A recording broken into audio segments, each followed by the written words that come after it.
Hello friends, welcome to Creative Medicine. In this lecture, we will learn about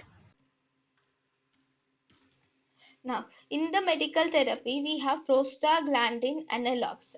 Okay, these prostaglandin analogues drugs are we have latanoprost, travoprost, and bimetoprost are the prostaglandin analogues. These prostaglandin analogues will actually increase the uveoscleral outflow. So, side effects of prostaglandin analogues are they can cause uveitis or iris hyperchromia. They can also cause blepharoconjunctivitis and trichomegaly. So, the side effects of prostaglandin analogues are uveitis, iris hyperchromia is seen where there is increased color of iris or change in color of iris will occur with blepharoconjunctivitis. Inflammation of the eyelid and the conjunctiva is seen with increased eyelashes or trichomegaly. thank you and thank you for watching.